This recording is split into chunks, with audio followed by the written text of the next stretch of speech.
That's fair, if it's not going to be easy. Oh, no.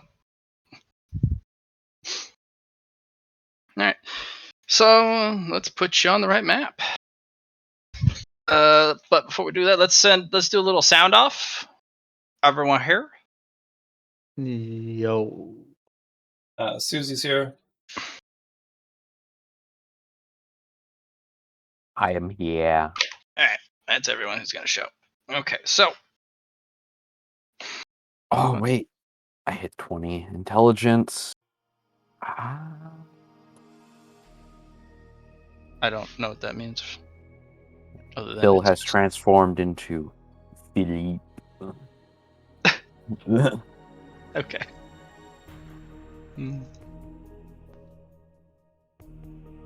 Philippe. Alright. Philippe. Sir Philippe.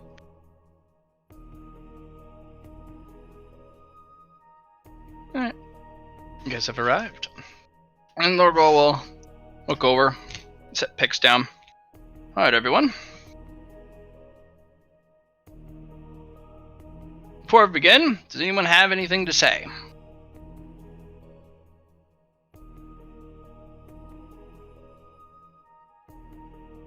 Take that as a no. So, I've completed the rune, so to speak. The practice one. It's the one that doesn't actually activate when you set it up. It lets me dredge my memory for all the itty-bitty details. I've also finished the carvings, the runic carvings specific for the array, onto the lodestone. That does not mean the array is ready to go. That was only the practice. Now I must go into the chamber itself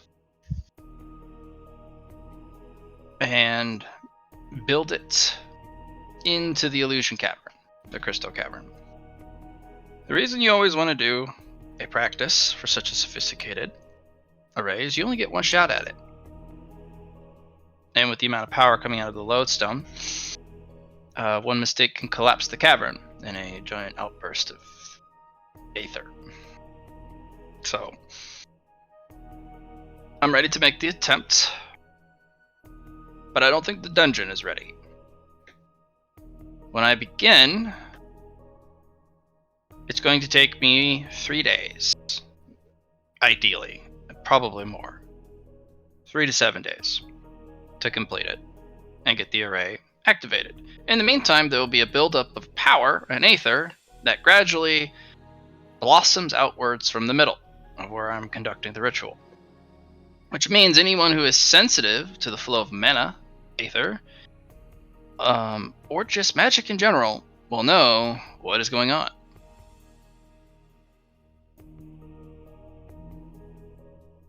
I wish to do this now, while Grimold is raising havoc, and that the advanced team of the expedition hasn't arrived yet. Although, once the emanations of magic reaches a crescendo, they'll be hustling very quickly over. So, we're going to have to play a little defense, I think.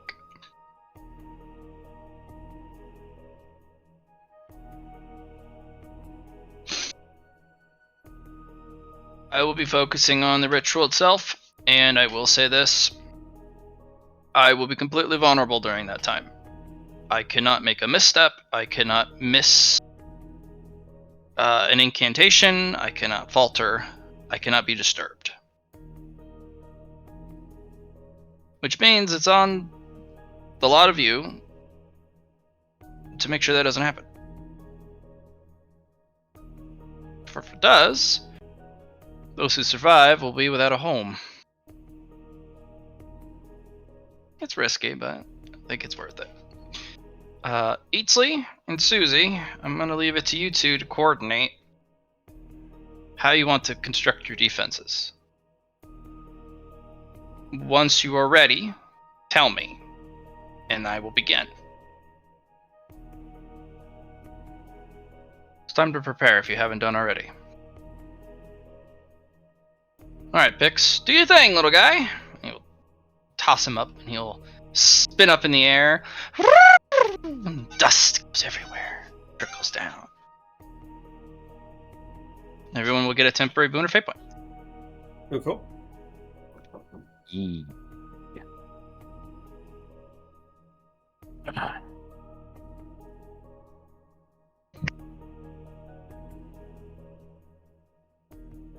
Skullcrack is, we will protect you with our lives, your lordship.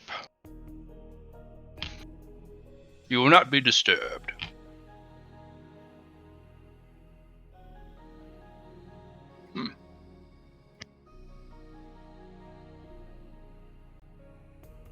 As you wish, Lord Gull.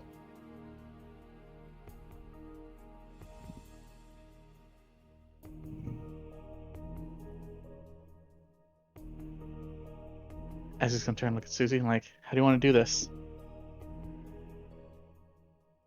I haven't put up my moon door yet.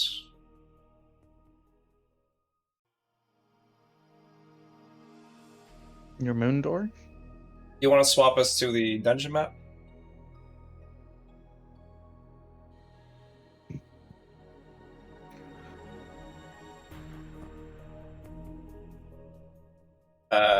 Thank you.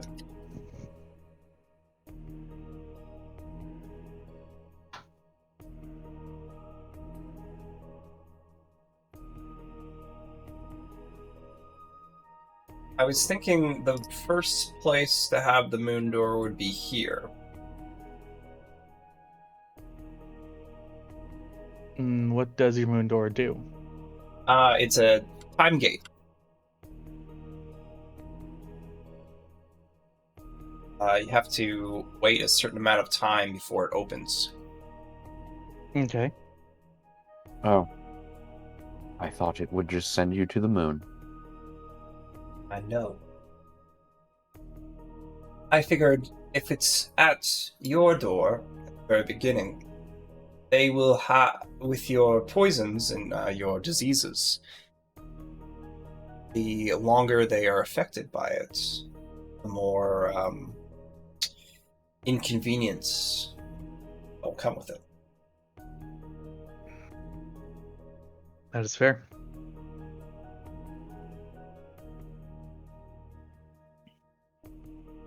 Positioning for everyone else. I would recommend having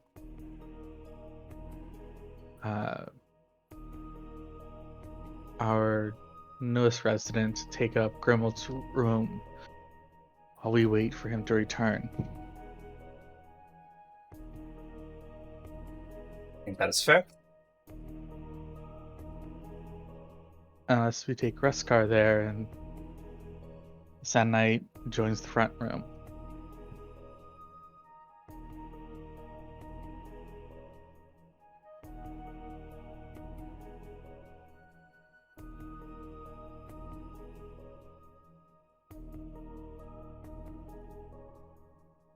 Is this to the Crystal Cave? That's what this is supposed to be, or Yeah, he's putting Yeah. crystals on it.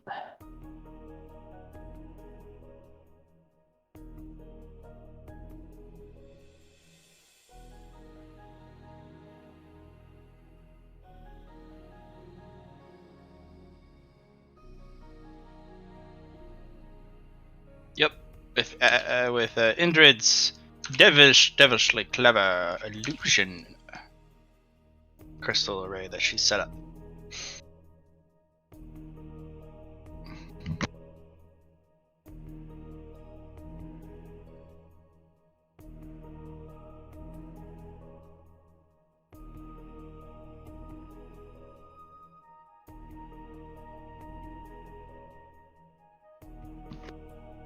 Mm-hmm.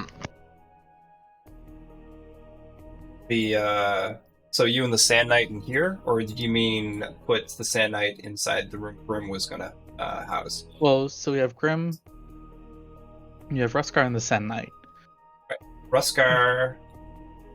Is a Okay. dark element. Yep. Which is why Grimmel's wound would work Yep. for him. Yep, for sure. If we put the Sand Knight in the front room with me, Yeah. he would be a strong frontline defense.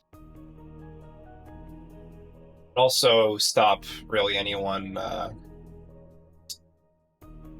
one-on-ones. We know we get 8 stars or 8 skulls out of it. Why don't you both roll me a logic, please? Phil, roll a philosophy.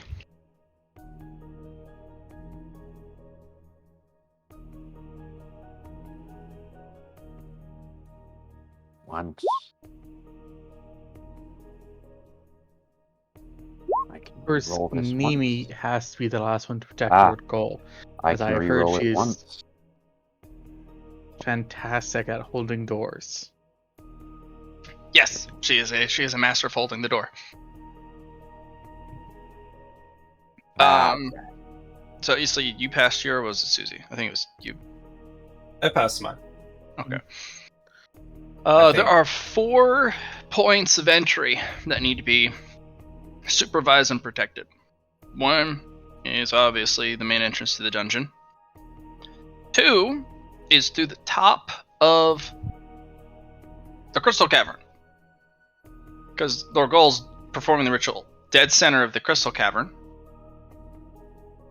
But the Crystal Cavern's kind of a bit away from the center of the dungeon.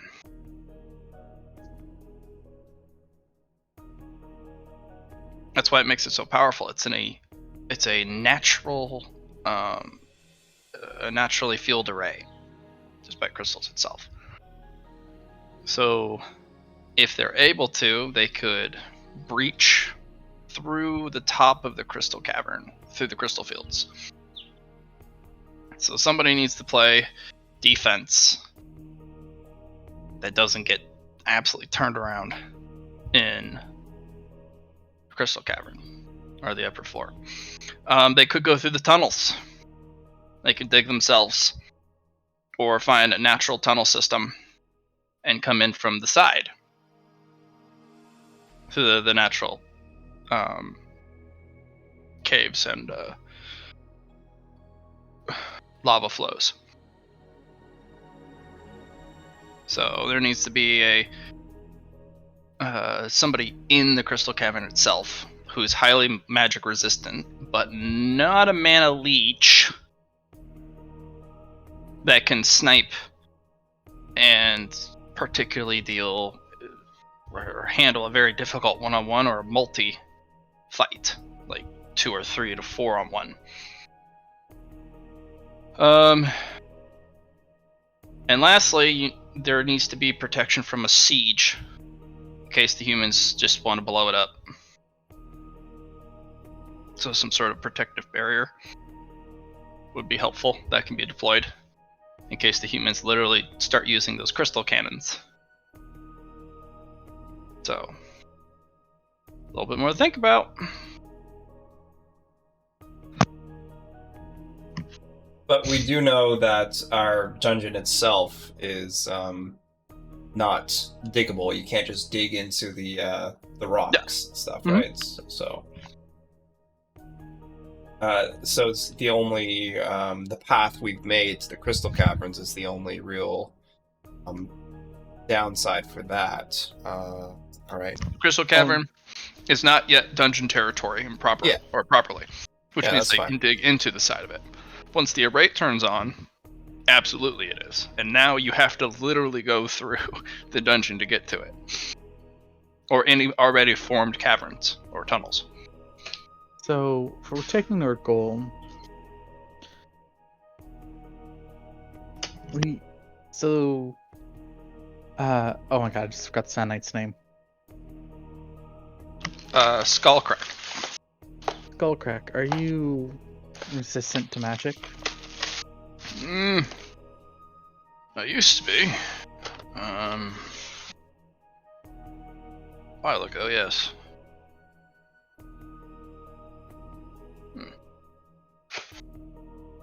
Yes, a Mimi. while ago I was. Unfortunately, I was a blessing from my my previous master and lord. But now that I've pledged to Lord Goal, I am actually a magic knight. Every lord that you pledge to gives you a special power, and he is a very powerful caster.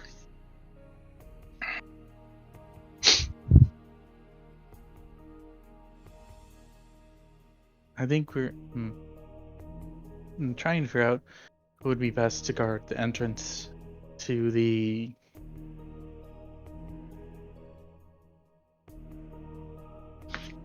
illusion array through the crystal field's entrance. Ability to see through illusions and resist magic would be helpful. Mimi's like, I have an idea. Oh, wise Nemi. What is Okay. your idea? You have Kagars, who are loyal and part of the dungeon. They can patrol the tunnels that surround, well, the endless maze of tunnels underground that surround the crystal cave. And Kagars are particularly vicious, especially in close quarters. And since it's non-territory or property of the dungeon, they have very good digging ability. So if they're threatened, they can collapse tunnels, they can dig new ones. And Kagar nests are really large.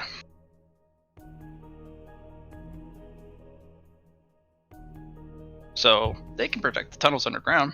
In fact, they could also fly up, although they are not particularly good against illusion crystals.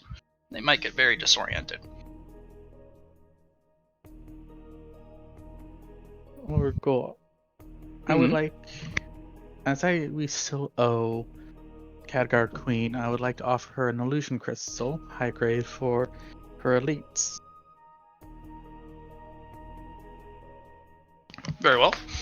That'll help a specific, very powerful clutch of Kagar to hatch and be able to fly over the crystal fields without being disoriented.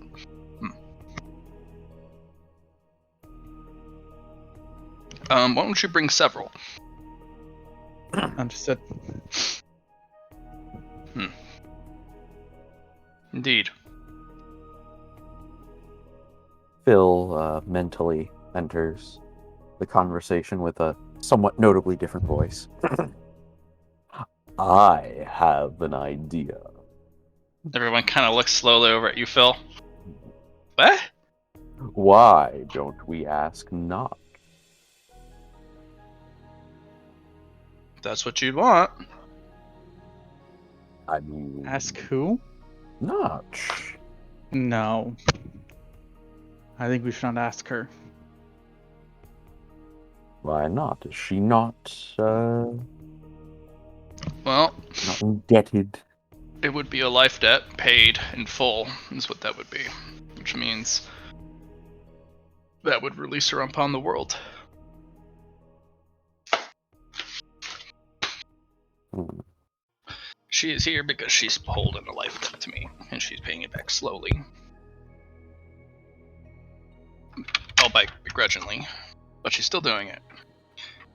Helping save the dungeon and all the lives in here from the incoming threat would be considered paying that debt. And whether she's actually has defended it or not, the debt has been repaid. Mm-hmm. Oh. I would rather have them casually wander through her camp. I'd actually have her take a vacation.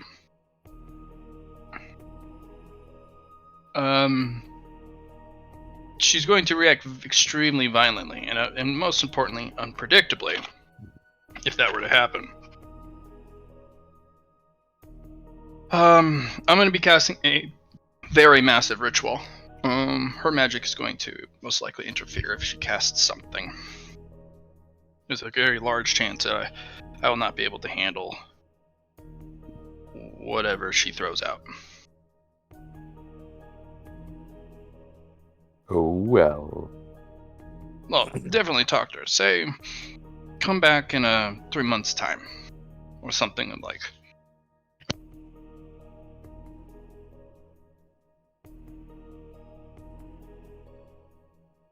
Oh, well. Understood, Lord Cole.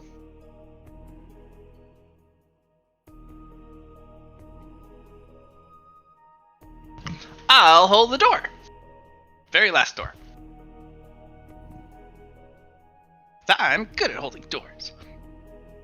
No one can get past me. I'm a Nimi. The door holder. She's a Nemi. I'm a Nimi. And the kobolds shall harass them throughout the dungeon. Kobolds are particularly good at that. They won't be deadly, they'll just be annoying. Make sure you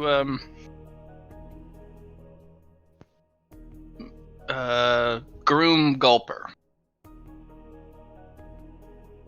Some of the kobolds should have some pretty serious fire resistance. Get them some gear and have them scrape the oil off of Gulper and collect it. It'll still be on fire, but it'll only the top layer will be on fire in the pot you would collect it in. You might like it too. Do we have anything that can hold the Gulper goo? Anything that would be considered a cauldron, or some sort of anything that is alchemical, or has from the burning quarry, you can construct some sort of stone bowl. Although the stone will be on fire, though.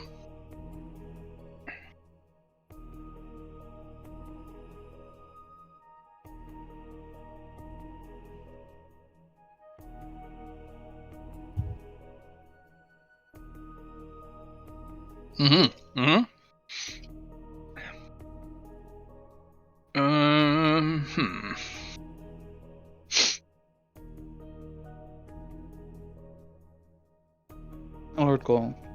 Yes. We still don't have control of the burning quarry. That's fine.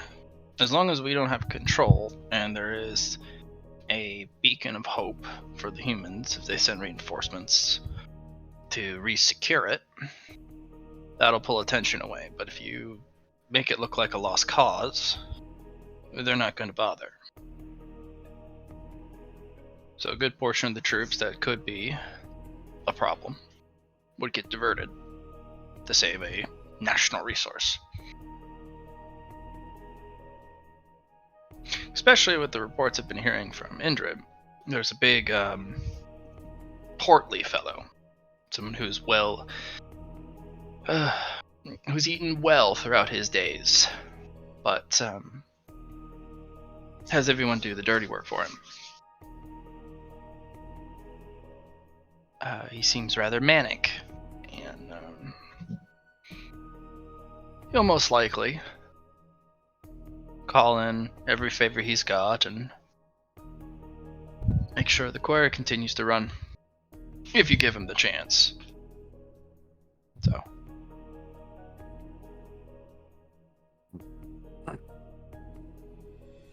Understood, Lord Cole. A good way to ablate as much problems as possible is to create as much chaos as possible before we start. And have them send people all over.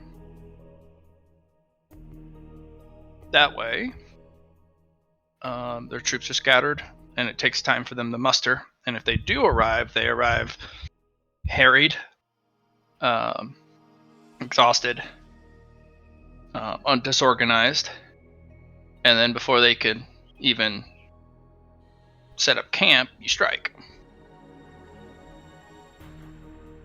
But if we give them time to muster and they move over en masse and as a collection, as a unit, so to speak, we're going to have a problem.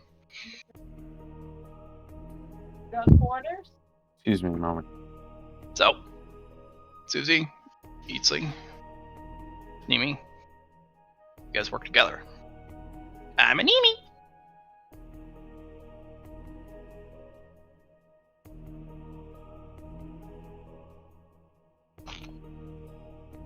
Understood, Lord Gold. Mm-hmm.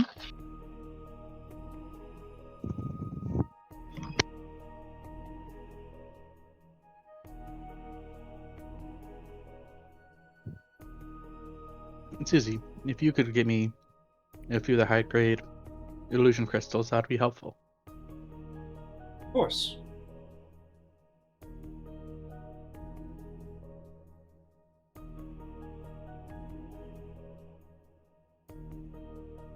And did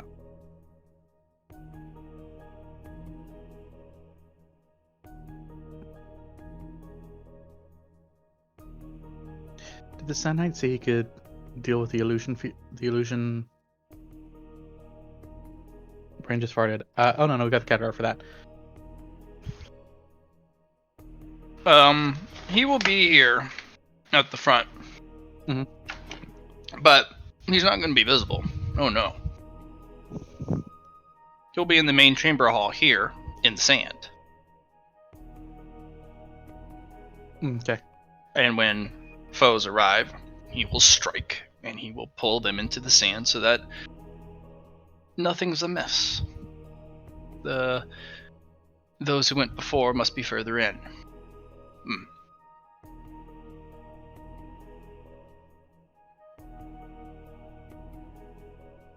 If I fall, do not fear. The dungeon is far more important, and they will not get much from me. My chitin is valuable, yes, but it's my sword skills. And they will fight over my gem, most likely.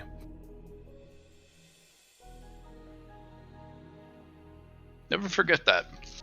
Even if you're fallen, you're not out.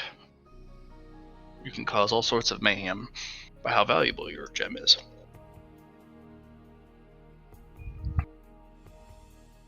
Or how unvaluable your gem is. Mm-hmm. Yes, my gem is rather valuable, yes. Mine is not. But that also means your gem, particularly, might just be left at the wayside. That's the opposite side of the spectrum. It's not even worth going after.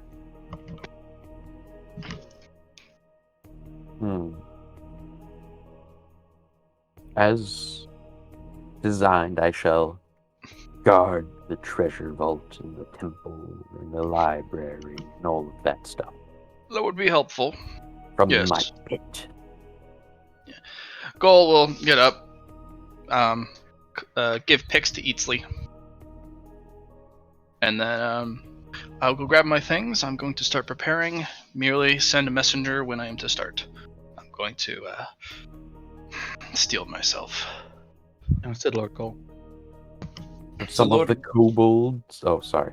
So Lord Ghoul is going to the Crystal Caverns, pretty much, right? Mm-hmm. Yes. I'm going to be going to the Crystal Caverns anyway, so I will follow him there to get some illusionary crystals. And I'll be able to use the crystal crabs,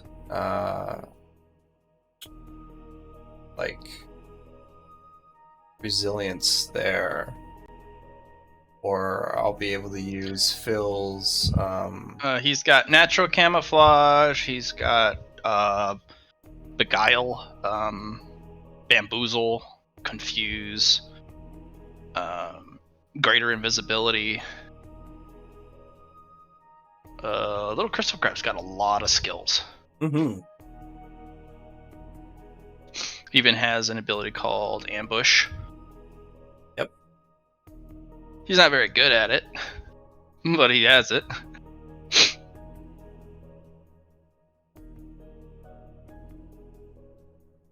I think it would be best if I watch over Lord Ghoul as he does the ritual, and then I can provide assistance from range if anyone needs it. Mm. And that is fair. Yeah. Moon thread, the moon element, sub-element will not actually interfere with this array. Okay. So you can do all sorts of threads everywhere. Yeah. Just So remember, that's- just remember any antithesis magic in the crystal chamber will be detrimental. It'll give gold negatives per se. negatives every time. Yeah. I'll just and he only has to fail once. Yep. Because that's how she goes. So yeah, I think watching over Ghoul, and if he needs any fate points per se, I'll be there to adjust its fate. And I'll get the cavern ready around him with some thread to, just to do some hindrance, and then once they're in the thread, I can do my thing. Seems do good. a little spider dance. Oh yeah. But I think that's all for me. Indrid is gonna be her terrorist. Yep, she's gonna be your your desert terrorist. Oh gosh, she's like Is. You know what the problem with is? I don't know, Matt. What? There's just a problem. Yeah.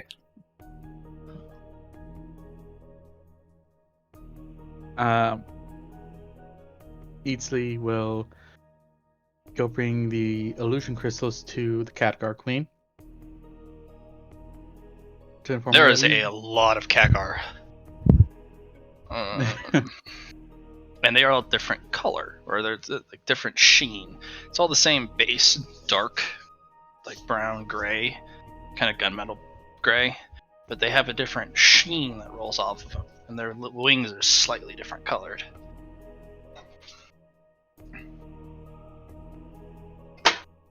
The new brood has been born, and another one's already on the way. Yeah, apparently.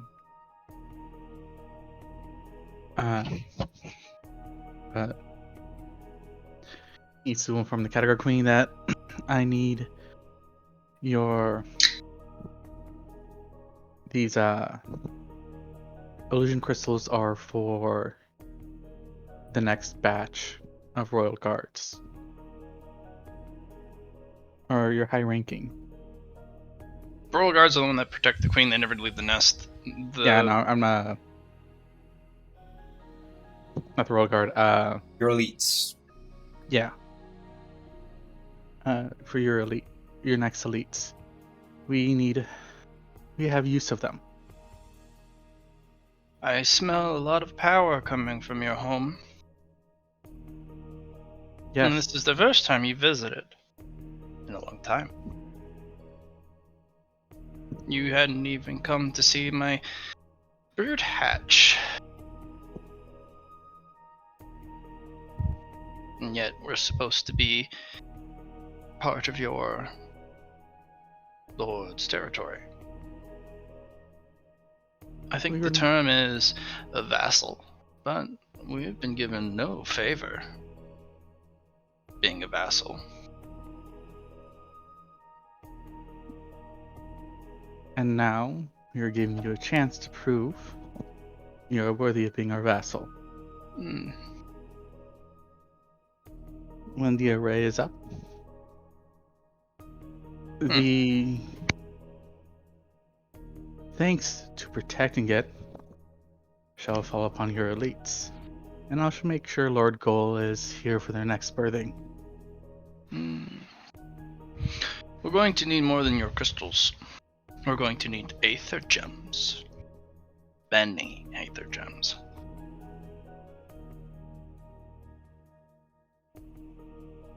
How many? thousands. Thousands of small ones. It's easy to digest early on. And then the bigger, higher quality ones. A couple hundred.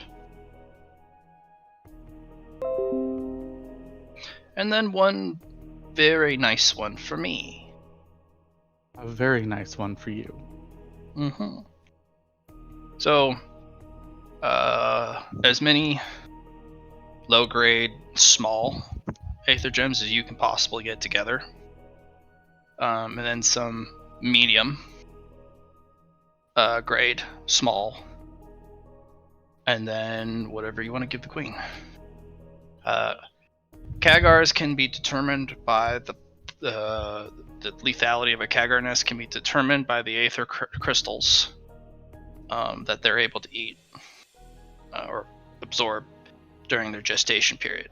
This one's a lesser Kagar nest because they're only able to absorb up to medium grade. Powerful Kagar nests can absorb up to supreme grade, in addition to, all the ones before. Yeah, it's takes a long time for a nest to grow that strong. Excuse me. Eatsley will talk to everyone and see if they're willing to go on a bit of a drought for their Aether crystals. Yeah, that's fine. I don't mind. Yeah, you guys get quite a few every day. Yeah. I already used up mine for the beetles, so I'll just anything else that I get will go towards them. For those who are playing, do remember, ever since the debt was settled with the bank, you guys were given an allowance every single day. Yeah. Eatsley has literally touched it twice for smalls.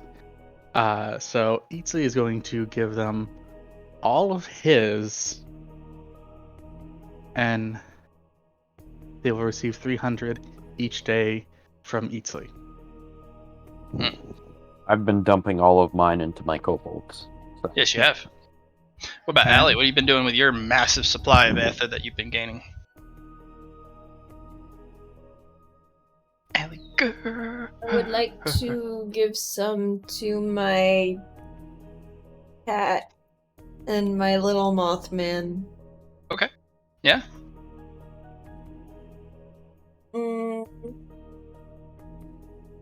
Yeah. You sure can. And then I'm probably hoarding the rest. Okay. So Eatsley will hand over a large quantity of his. The dungeon does have, because remember when Gull took out the loan in the first place, it was for Aether. And he's been holding back on using them, but now that the debt's paid, if you want to pull from the dungeon's Aether total,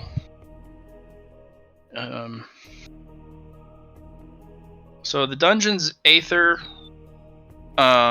pressure, so to speak, is 2.1 million. Mm-hmm. That's pretty sizable for a new dungeon. A brand new dungeon usually starts out at around 100. Mm-hmm. And it grows rapidly every day. After a year, they should reach about 10,000 Aether pressure. Pulling from the Aether well of the dungeon reduces the pressure, and the pressure is directly the value that you can apply to influence everything about the dungeon. The higher the pressure, the more debuffs you can throw, the more conditions you can apply, the more territorial advantages you can get. All right. So you guys are significantly powerful. To keep you from falling below 2.1, you guys have about 100,000 you can play with. Well, so Eatsley would have. Eatsley would give them 2,000. Okay. And look at it. Is that seems more than enough for you?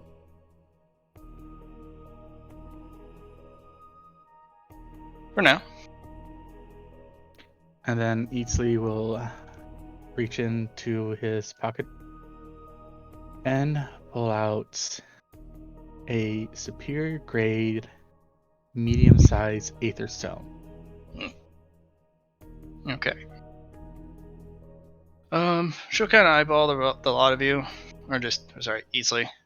4 days. They'll be ready in 4 days.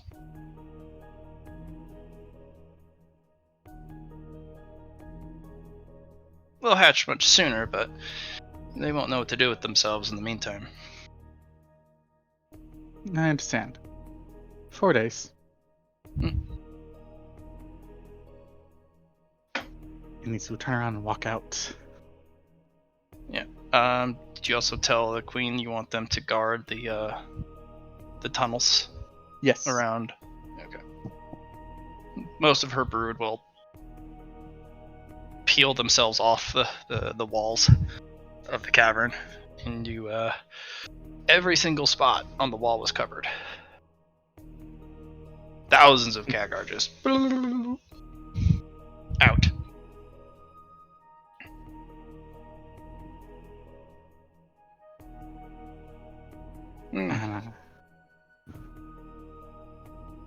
Knock my heavy ass out. Very nice.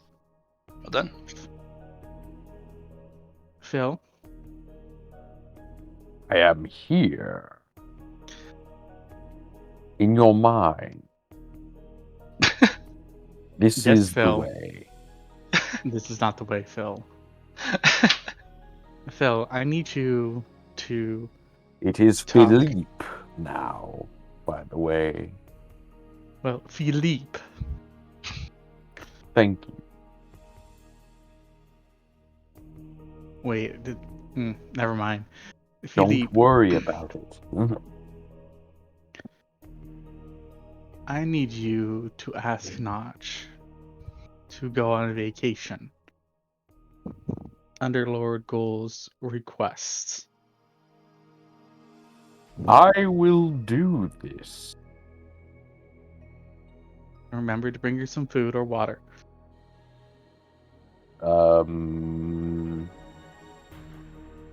Just any kind of food or water. Susie not- will put some Yeah. food into your inventory space for you.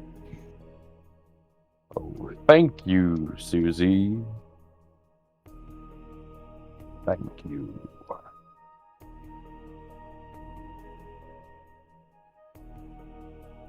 Very well then. I shall be off.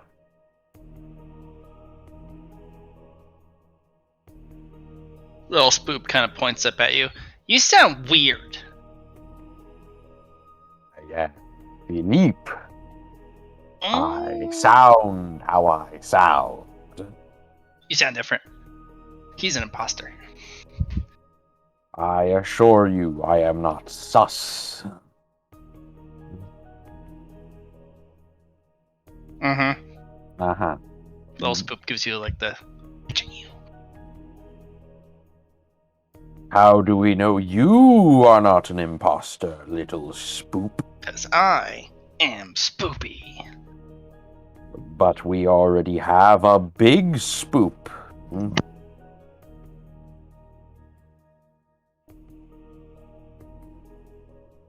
You trying to imitate the bigger spoop? Hmm? It's a mini-me.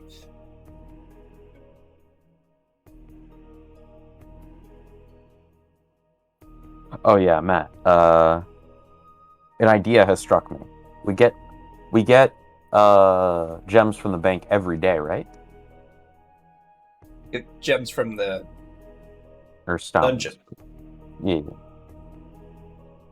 We'll give some just today. Just give them to the Gekasans. You're gonna give stuff to the Gekasans. Yeah. Just once. Because I don't know if Grimold has been or not. So, Oh, the Aether? yeah. He's been slowly handing out Aether little by little. He's mostly giving it all to Gekko-san so he can hand out the Aether to his most loyal subordinates first. We have Zorps? You do have Zorps, yeah. They're angry little thing. Oh, okay. Oh, okay. Then instead of the Gekko-sans, because I don't want to step on Grimold's toes.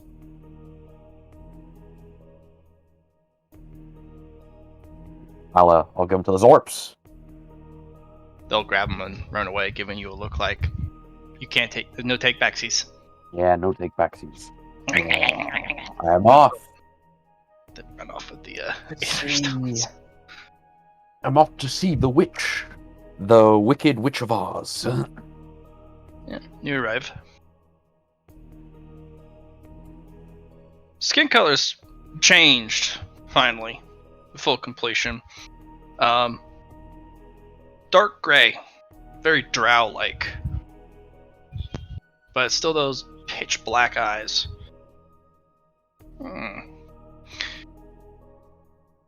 Dragon. Miss Notch. Mm-hmm. Potentially Mom. I'm not quite sure. You'll get a flat look that It's been a hot debate amongst our generation. I'm going to who stop the you on mother the is. debate right away. If you mention that again, I'm going to do something you'll regret. Okay. Tell that to your others too. Just because you can die doesn't mean I can't make it a repeat thing. Maybe a couple deaths under your belt will make you learn. That's one of the downsides of being a monster. Humans, they only die once. Monsters can die over and over and over. And they remember the Notch experience is vividly. Notch is a woman, right? I think. I think so. Mm-hmm. Oh, okay. Well, pretty lady, I have already died several times. At least twice. So, anyway, as for what I am here for, I have come as an envoy of Lord Ghoul. Spit it out. He requests that you take a vacation. Did it now? Yes. Preferably to somewhere you find enjoyable. At least that is my understanding of the concept of vacation. I see. Alright. I'll take a vacation. To somewhere I find preferably favorable.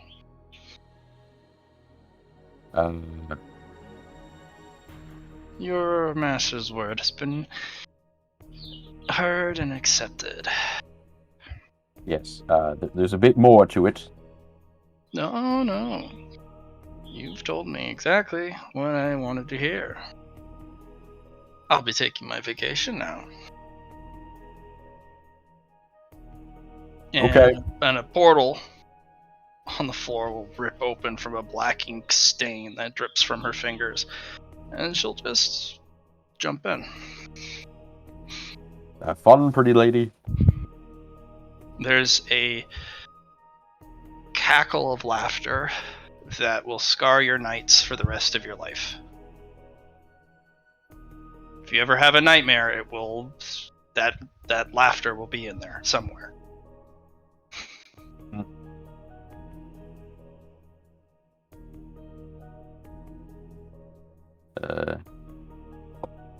Houston, this is Big Mac. Houston, this is Big Mac. Those are I'm in things you Houston. wouldn't know. What? No, this is. Houston and Big Mac are two things that don't exist in this world. I know, I'm making this stuff up as I go. It's basically, I'm calling into Susie right now. Right. So come up with something that would make more sense for this world. Ah, okay. Even It's if they're just made up. trying to be funny.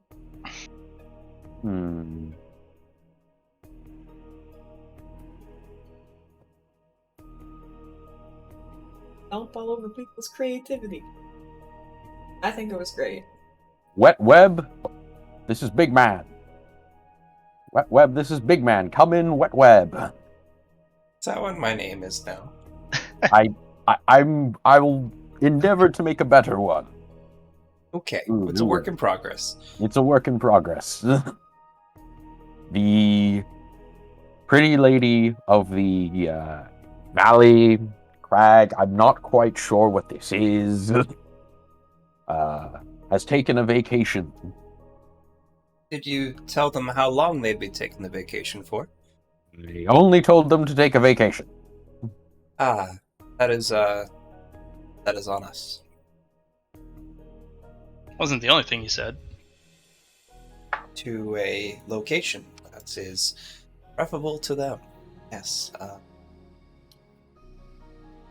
Yes, I told her to go enjoy herself, because that is my understanding of what vacation means. Go and do something fun. Yikes.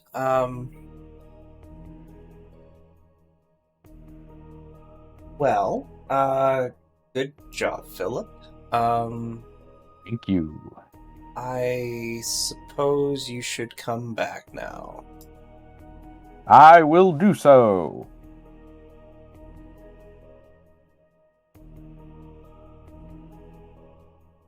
I am not going to tell Lord Goal that. I need him to focus. We can deal with that later.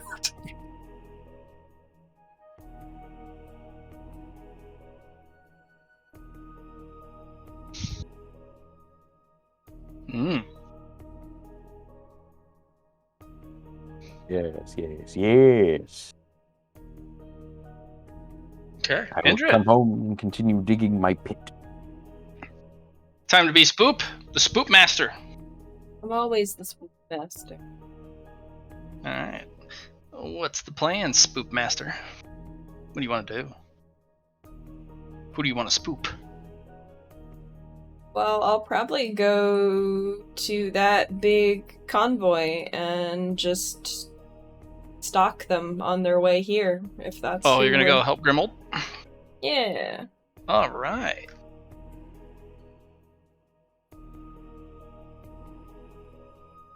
Do you want to take any items for preparation? Susie can send me stuff if I need something. Okay. Awesome. The Susie Express. Pretty cool. Yeah? But no troublemaking stuff you want to do beforehand. No troublemaker.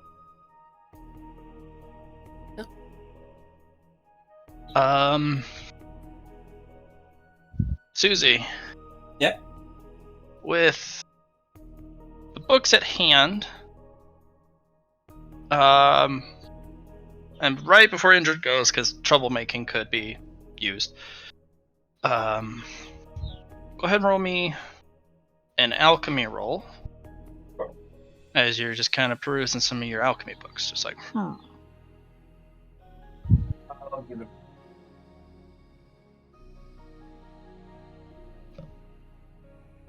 Oh, I think that's a returned reroll. It is With a return nine? reroll, but I'm off by 1 point. Got some merit. I'll just guy 1 point of intelligence for a pass.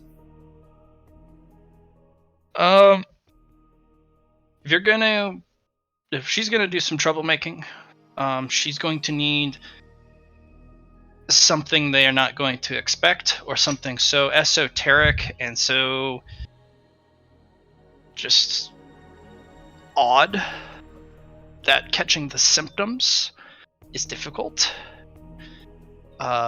neutralizing the agent is difficult, and figuring out what the heck it is difficult. In fact, it should be something that would be easily diagnosed. That's the one. So they think it's this because of these symptoms, but it's actually this. And she's going to need something very potent for this group.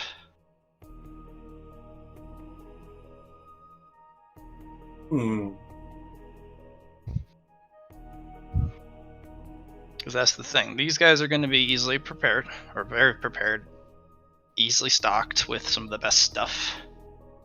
Some of the most experienced people. You're probably going to be looking at diamond tiers. How about some stomach pain? There's a lot of stuff in your repertoire that cause stomach pain. Why don't you roll me a -40 alchemy? Trying to look through these books, trying to look through for something particularly cruel. Or particularly potent. Would this be a trade or scholastic for looking through the books? Would be scholastic, wouldn't it? Scholastic, yes.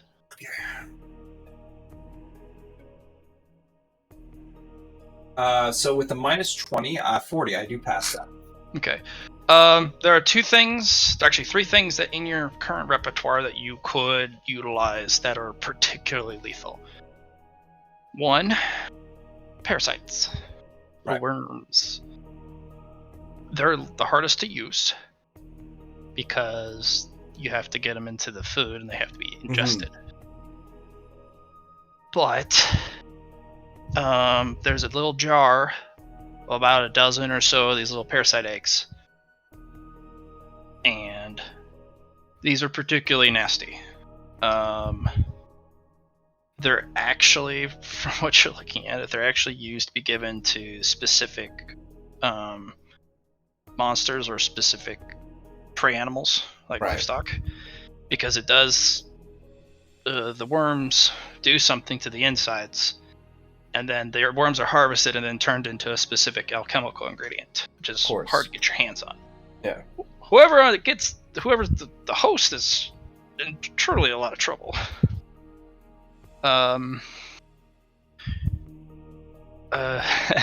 Second one is there's this black charcoal substance. Alone doesn't do much, but it doesn't wash out. It's like that old tattoo paint that once you get it on you, it doesn't come off. If mixed with a specific irritant, you can get an itching powder that doesn't come off people. That seems like something Indrid would like. You would literally need to remove the skin, because it literally stains and dyes the skin like a permanent tattoo. Yeah. And lastly, the yellow cake. Yeah, I know, right? That stuff would... That's one of the most difficult things to ascertain what the hell it is. It would require a master alchemist. And some pretty sophisticated equipment, which they might have. But with the chaos of these two, that equipment might go missing, might get destroyed. The alchemist might be trying to make anti-worm concoctions, and then there's fucking radiation outbreak. Downside, if you use too much yellow cake, you're going to create an area that is hostile to anyone who passes through. Especially if you use an explosive. I think that is completely fair, because the Caverns there is the big highway road for a lot of people to go through anyway. So let's go with what do you think, Indrid? The yellow cake, which is the radiation, or the? She can take all three. Like, these are the options you came up with. All right, I'll do two of them then. I'll do the itching powder, and I'll do the yellow cake stuff. It recommends that any tools and utensils you use with creating the itching powder, you burn them. Sounds good. So they recommend disposable wooden tools to make it. And do not get it on you, period. Okay.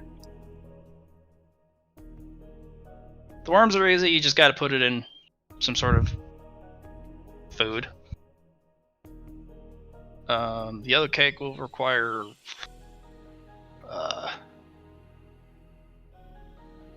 protection against.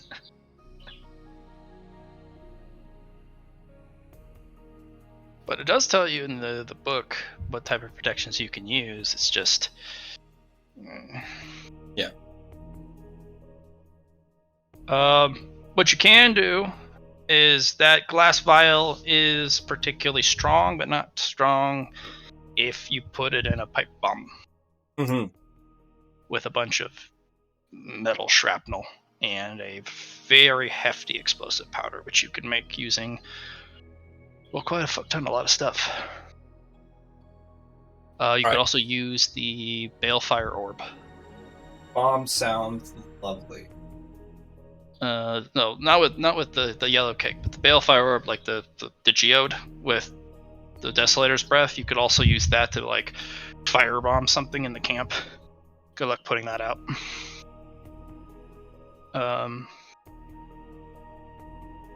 And then yellow cake and a pipe bomb somewhere. Or you could douse people with it. Literally just scrape a little bit on people when they sleep, or put it in the food. I was thinking their water. Their bed rests, or what they're called, bed rolls. Yeah. Oh, even while they're not sleeping? Yeah. Oh god.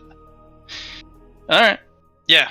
It depends on the deployment. A bomb will absolutely set people on high alert, but a little subtleties, it goes a long way. Yeah. Yeah. Cool part. The moths, you can dose them with it. I was thinking that. Oh, okay. You can have literally like the moths just get a little dust on their wings and they'll fly over. They can't carry much, but they can. One way to be to like fly into somebody's drink. Or like, you know, into a flask, and then you could poof them away. I could probably carry a egg or two with your little moth feet. Yeah, get them inside a food. Yeah, you found excerpts on this particular alchemical ingredient. It is one of the rarest alchemical ingredients out there, despite being non-magical. Most because it's only found in the Badlands, which are connected to the desert.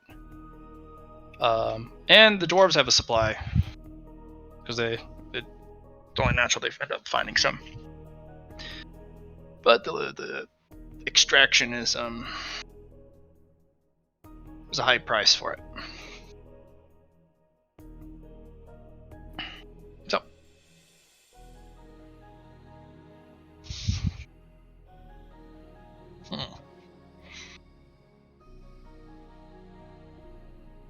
I'll leave it to you. Yeah, no, let's get started with those three. Okay. Fire away, Captain. The first two are going to be easy. You don't even need to roll for the parasites. They're just in a jar in cocoons. In their little larva eggs.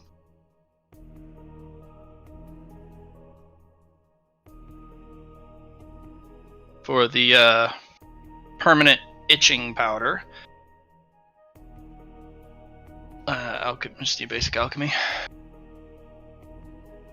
How about I do a minor evolution? Sure. And I'll do it into trade alchemy. Do you not have the job alchemist? I do have trade alchemy. Oh, then yeah, you can get. I'm just gonna put more check marks into it. That's all. Oh yeah, sure. Just fire away. Yeah. Just pew. Do it. Okay.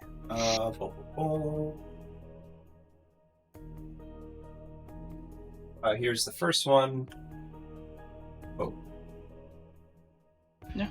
But you just need to pass. I will have you a little sleight of hand though. Sleight of hand. You know? Got that. Let us lucky. Good luck. Roll the 3. Okay. You do not get any of this stuff on you. Excellent. And, most importantly, you do not have it spread around. You keep it very contained on the alchemy table.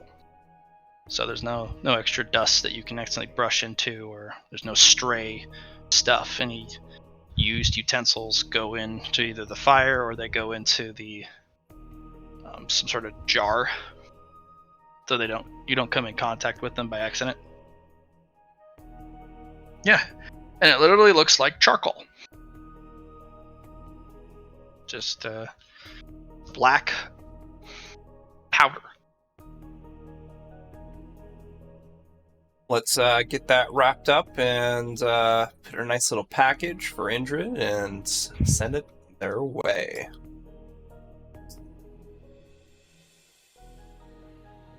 Okay, now for the yellow cake. What are your protections? What are my protections? Because it's fine as it is inside that special glass jar, but the moment you open it, that's the problem. Or you can just give her the jar.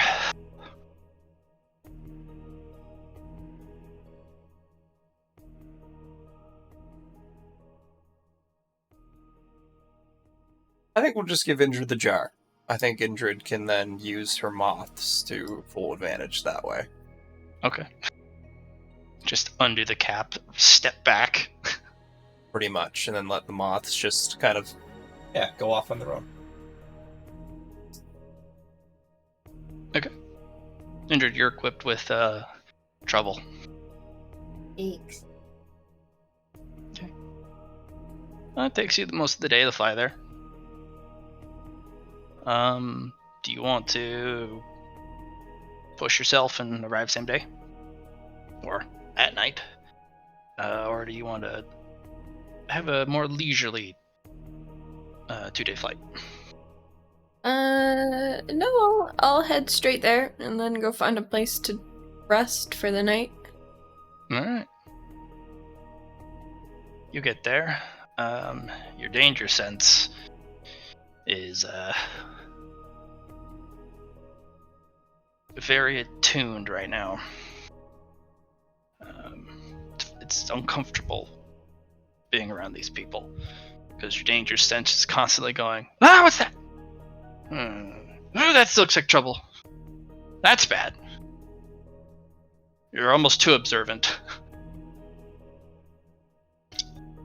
But it merely ruffles your feathers a little bit. These guys are going to be a heck of a lot of trouble. But you don't see Grimold, but that's not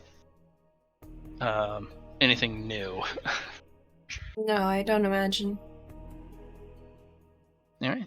I'll keep my eye out for him in case he wants to regroup, but Okay. So you made yourself to a place called the Winding Canyons. Winding Canyons, think of a maze-like near-living Grand Canyon. The walls are massively tall. The canyons, you learn very quickly, you cannot fly above the canyon walls. You can fly between the canyon walls, but not above it. There is a sandstorm that will immediately rise, and these massive sand claws will try and grab you. And the moment you dip into the canyon, they don't follow, but you can still fly, just as long as you don't go above. okay.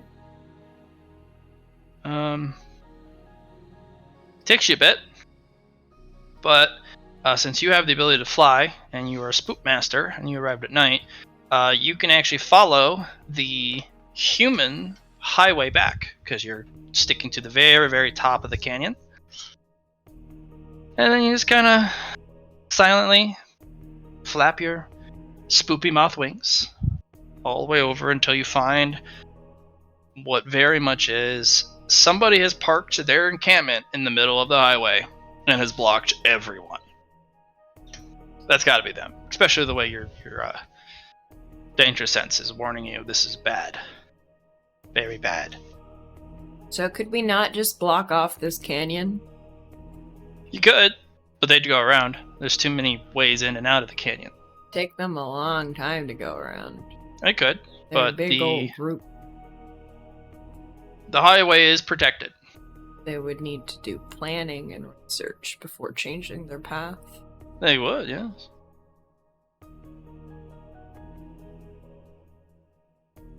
Heck, even the rumor of an attack would slow them down.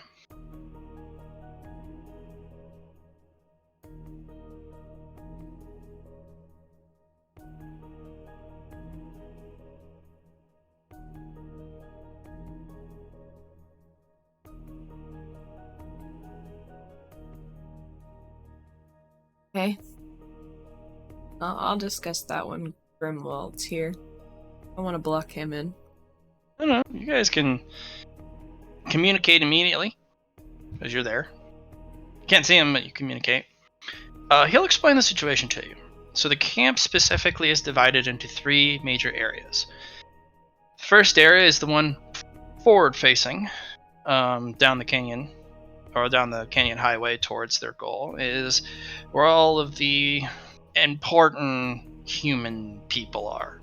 And their stuff and their servants. And towards the middle is where all of the not so important people are located. And all of the stuff. And they're the ones that do all the chores for the more important people. All the menial tasks. And at the back of the camp is where the tamed monsters and beasts of burden are kept. And all the big wagons and the things that humans use to carry large amounts of goods. It's all kept back there.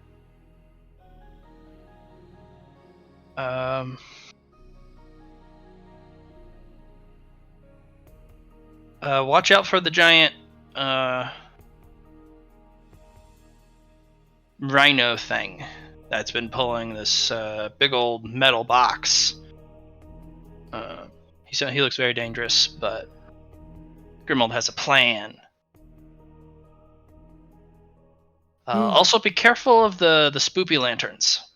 There's lanterns that let off some light that's different from the others. He says it's hard to explain, but he'll point out some of the ones he's found.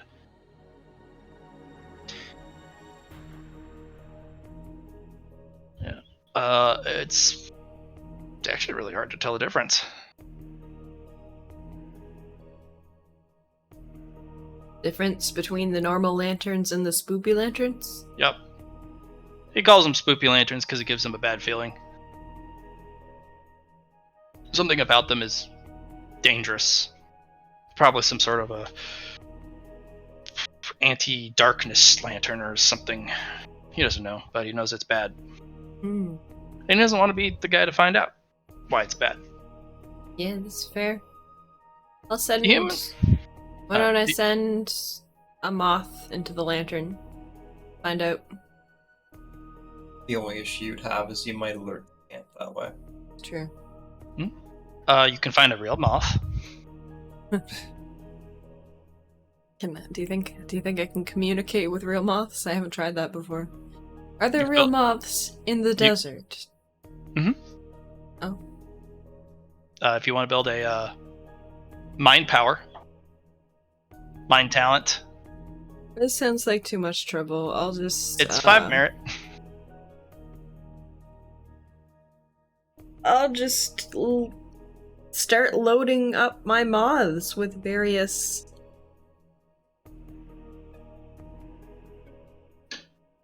agents. Okay. Are you opening the yellow cake? Or you want to save that for later? Because you only have a little bit of it. You have quite a bit of charcoal, though. The itchy charcoal. I feel like the more time I spend doing this, the more time they have to be alerted to my moth's presence. I feel like Probably the best way to do this is just hit him fast and hard. Okay. Tell me how you do him dirty, Allie.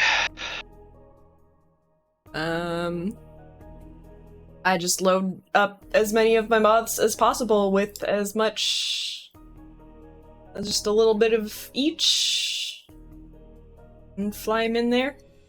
Okay. For the yellow cake, I need you to roll me a toughness when you open that. Does Susie have any handling instructions for me? All I can say is, don't open it directly. Get your moths to open it. They're not going to be able to open it. Yeah. I'll be fine. I can roll a toughness. I got fate points and merit. Do you have resistance radiation? Could buy it, could I? 5 Good. points of merit. Yeah.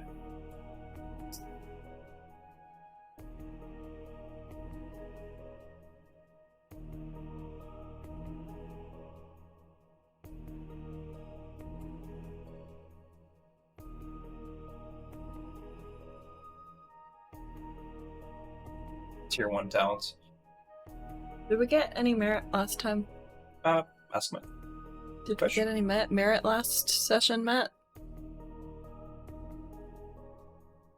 Remember? Hmm? Don't remember. Okay, nobody else does either, I'd have so posted apparently it. not. Yeah, I asked Matt, but you never answered, so. 10 for everyone. Okay. Ooh.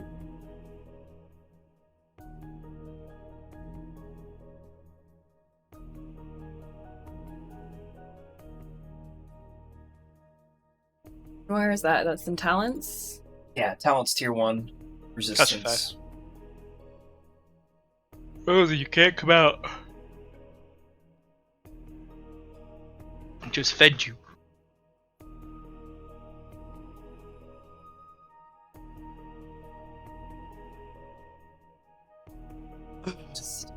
So just make it 10 instead of 5.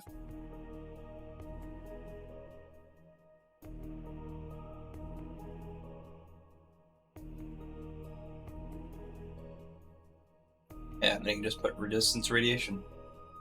Should be helpful. Gives you plus 10. What about another resistance? I don't remember. Just I just have resistance Allie written down.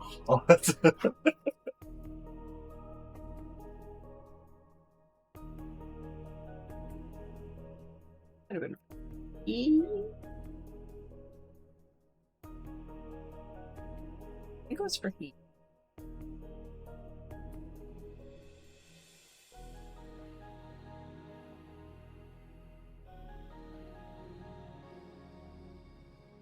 Cool. So, resistance, radiation. Do I still need a toughness test? Yeah. Does it give me The plus 10? bonus? 10?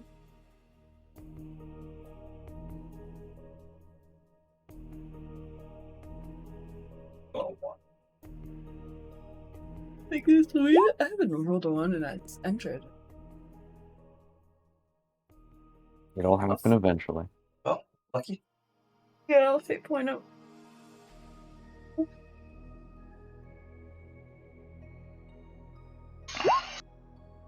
Plus 10, you do pass. Oh, yeah, I forgot to put in this.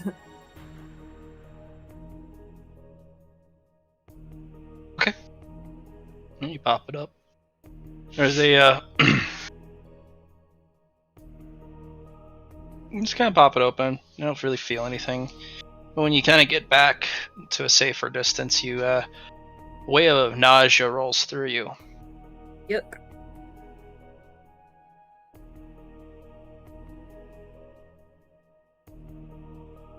Okay.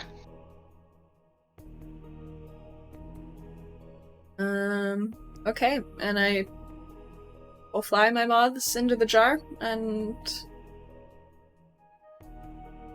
send them away. Do you want to spend any merit into your gimmick first before you send them away? So my gimmick, my moth gimmick? Yeah. Yeah, sure. Why not? Let's see what you got so far.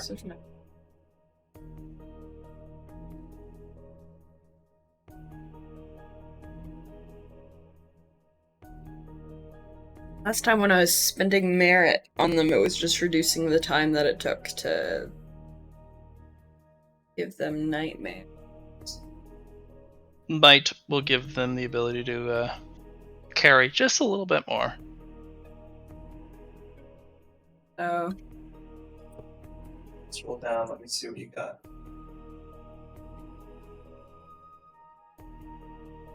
Spirit select.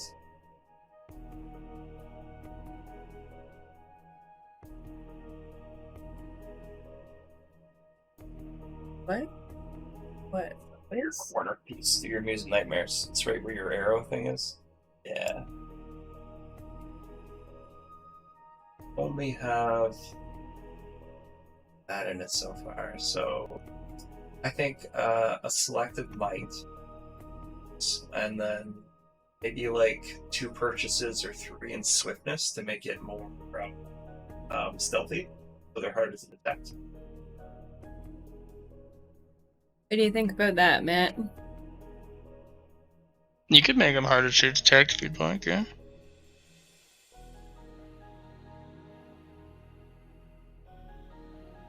Depends on how much you want.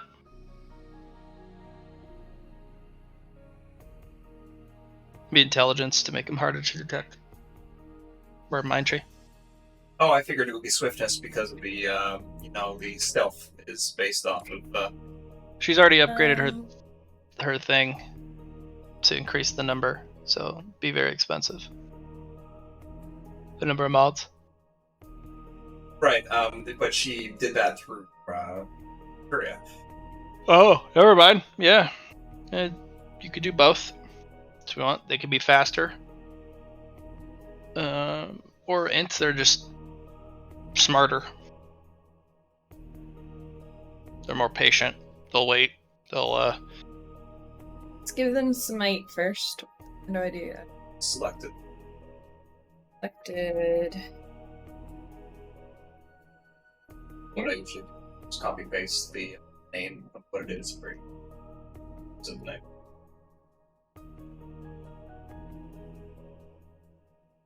And I can't type. Past 5? For the first one.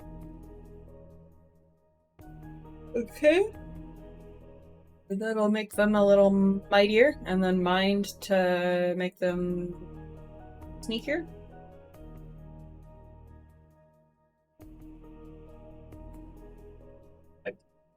No one's. Give them some self-preservation. Yeah. That'd be good. Yeah, we'll put a little. Ooh.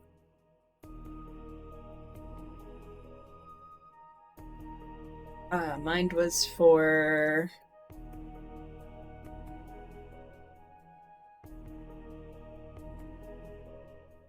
I didn't have to sit on people as long. How about swiftness? You got an answer? No. At least 2 slugs.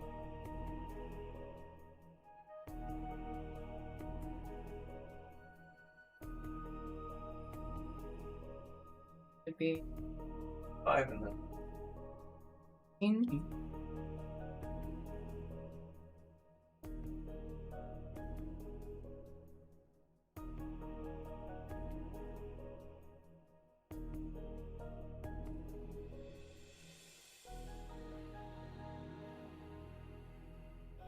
Okay. So, 1 select and might, first one. And then 2 selects in swiftness for nightmares. yeah.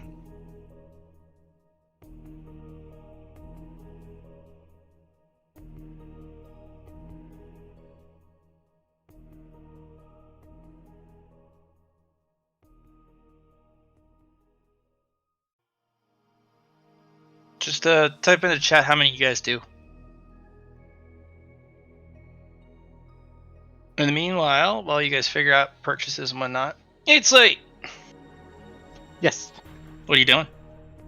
Well, once we have the categories done and everything else, um,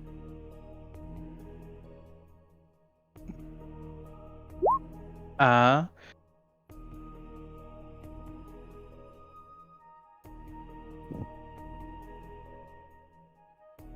Eatsley, I'm certain 24 hours. He's going to, go around, and setting up more Related? traps. Okay. As well as we have 2 out in the field.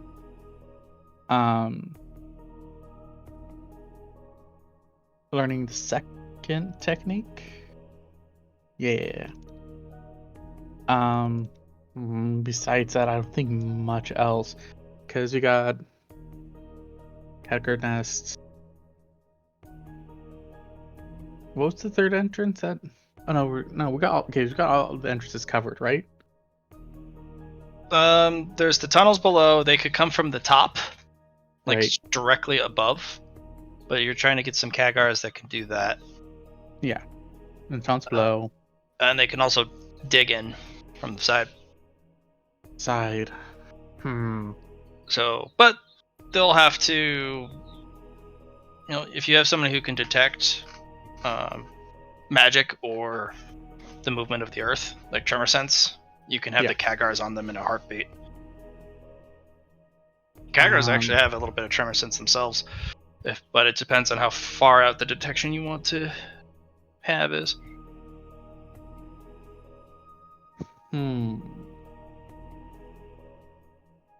And Phil is protecting another avenue that is extremely dangerous to you all, because if the humans get their hands on your armory, your treasury, there's not much Nemi can do after that. She'll hold the door, but it won't be for long. But it also may distract people going through the main way. Oh my god, the treasures. It's just a dragon. We'll fuck up the dragon, get the treasure. Go from there.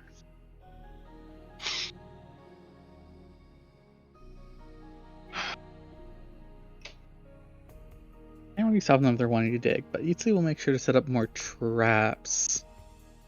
Go ahead and mark it on this map exactly where the traps are going to be. Uh-huh.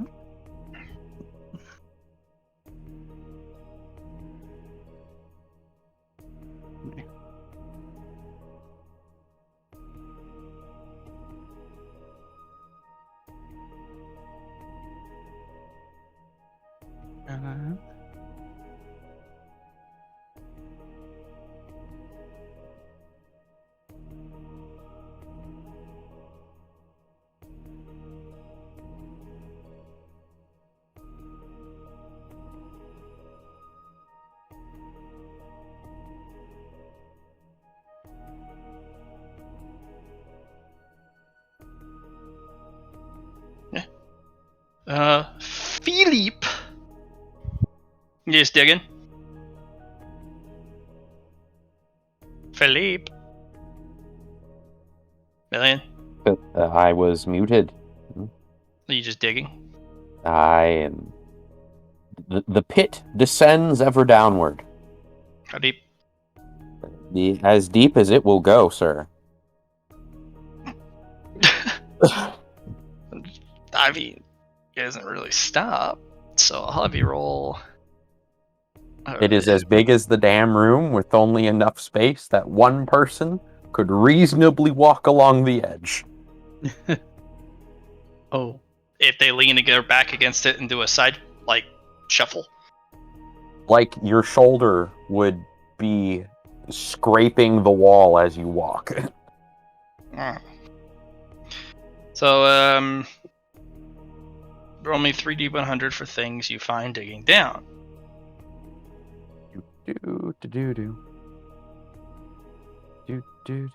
Also, where are you putting the dirt? The dirt. That is a good point. Well, it's pretty much like an excavation, so. Do you just have your kobolds Kobold. hauling stuff up on a winch? Well, no. This is gonna be. My plan is to basically make a dungeon within a dungeon. In that this pit shall become Kobold City. Okay. At least the big central thing of one. Okay. Also, I'm going to be researching diseases as well. All right. So Phil, you're doing it really well. Find some nice stone. Some really tasty rocks. Oh man. Mm. Find some copper ore. Oh. And then you fall through the ceiling of the temple cavern. What? And you go kasploosh in the water. Remember, the water cavern is underneath your home. It's huge. What? Yes. I thought it was like over in this direction. The temple. And down. And then down. Yeah. And you said go down as far as you can go. You dug straight into the cavern. Well, I as a player forgot that was directly under. You're also Phil. You have 20 intelligence. You got digging enthusiasm. Yeah, sure. And you break through it and go kasploosh.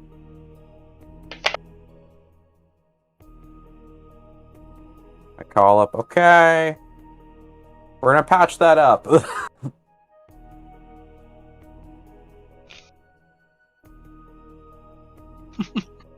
Dig to the right.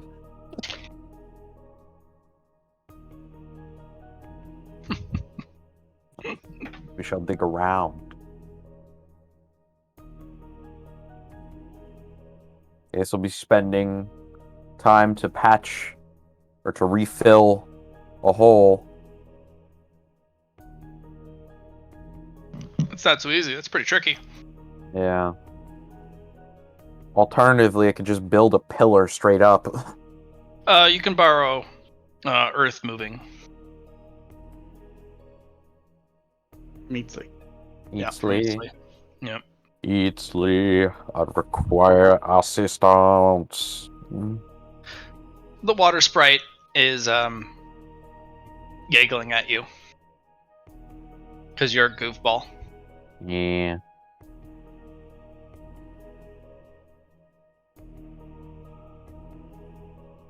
What do you need help with?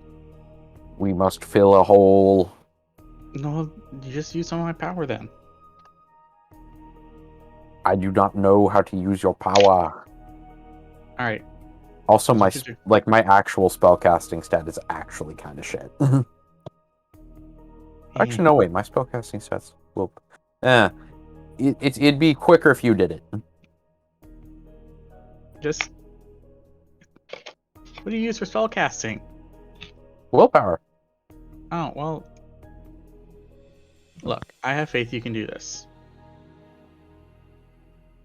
Also, I straight up can't use magic.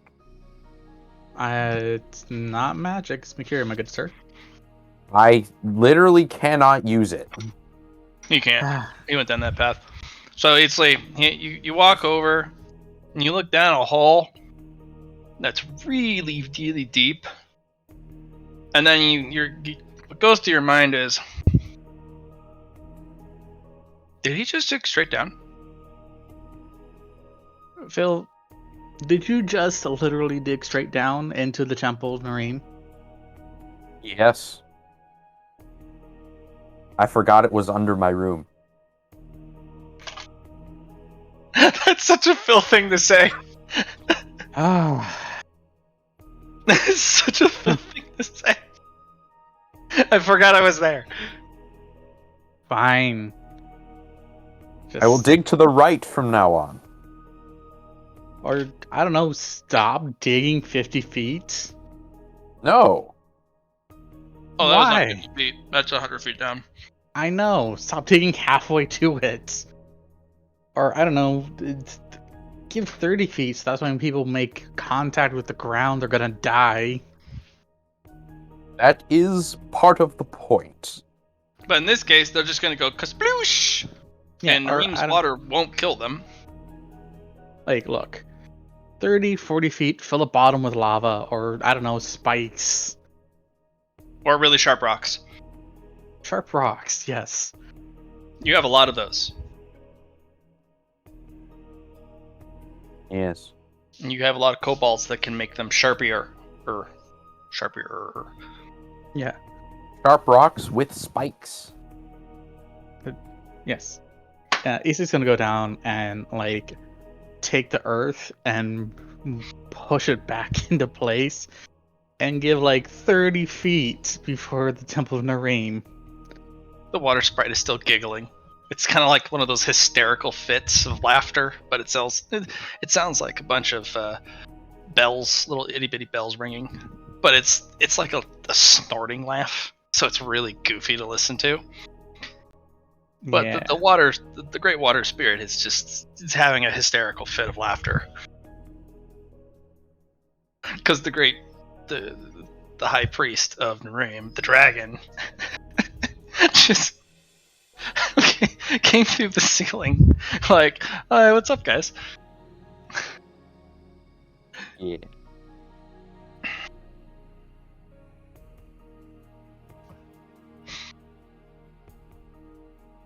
Okay. Thank you. Yeah.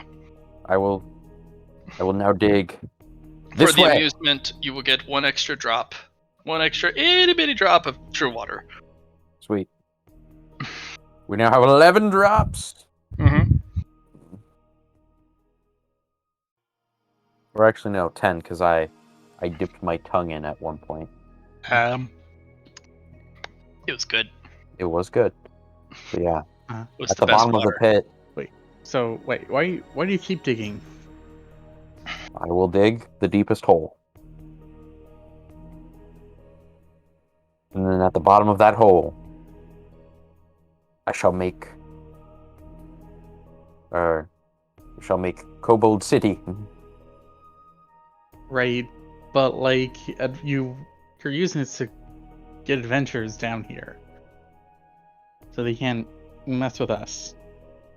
If you lead them to Sure. the city, then If they go down the hole, and well, there's also the idea that if they go down the hole and there's nothing of interest down the hole, then they've wasted their time going down a hole. Yes. yeah. So I don't know. I would recommend not putting Cobalt City connected to this hole. Very well. They've kind of already built a city in between the walls of your place. Yeah. They've already dug their own holes, and they have their own little passageways. Besides, this is the pit of philosophy. There's a Shouldn't it be mysterious. philosophy? There's a mysterious and philosophical reason that I am digging this hole. One that you cannot possibly comprehend. Okay. Clearly. All right. Phil, you want to start again with your digging? Yes, I shall dig from the 100, or 70 now? Because you filled it up 30 70. feet. Yeah, 70 feet down. I shall dig in that direction. Okay. How long do you go? Just until you're like, time to go straight down? Just until, well, let's see. I'll dig. What's the dungeon influences range? I forget. As a player, I've forgotten. A couple miles. Okay, about halfway out, and then I'll continue digging down. Okay. So I believe that direction, This is the one that I watched. if I'm not mistaken, is the knolls, like really far out. But there's also You start like digging. Down.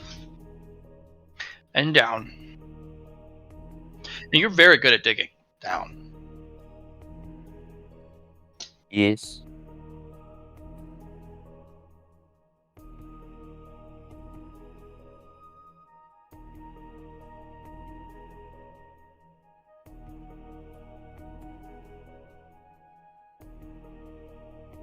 It can just collapse the hole.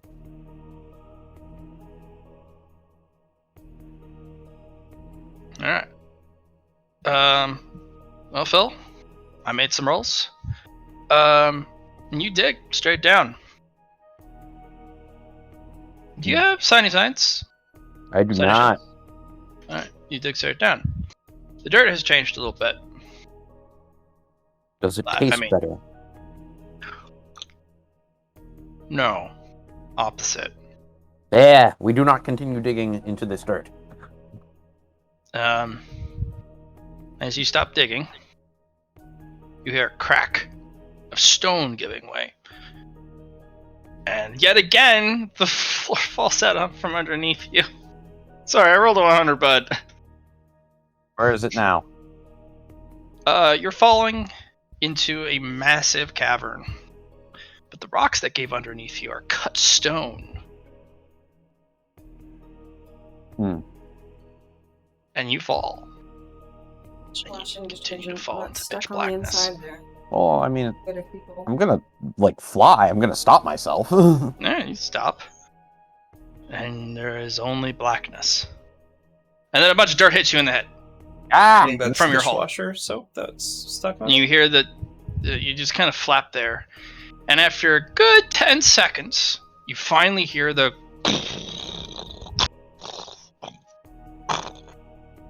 of all the rocks that fell with you. Mm, And then after a good moment, I'm turning there's on. a almost like an inhale. Alien has fallen into another dungeon, I think. And then there's a massive chittering sound. Thousands and thousands of voices. All kind of probably goblins, maybe? Hmm. Maybe.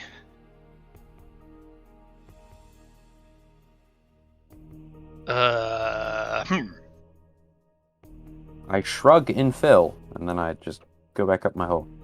Where is it? You can't see. It's pitch black. There is no light source at all. Not even a something to help you see at night. So unless you have literal dark vision, like blind vision, dark vision needs a light source because it's low light vision. You need literally blind sense. Mm. But you can hover in place. I'll just fly to the ceiling. Gonk! Ow!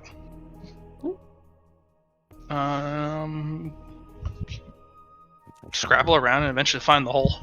Yeah. Go through it. I will just close that part of that tunnel. How? Oh, I'm gonna go up a ways and just pack dirt into it. It falls straight through. Also, I feel there's also been a miscommunication here. Mhm. I dug to the side, Right. not down. And then straight down afterwards. No, I dug to the side, and I kept going. I heard you went side and then straight down. Side Yeah, and down? that one. Yeah. Yeah. Oh. Yeah, okay. Maybe, I guess I forgot what I said. Huh. Okay, so there's a big-ass cavern now.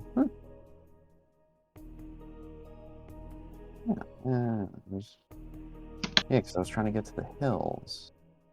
No, wait, the hills are at the edge? I've managed to confuse myself. Anyway.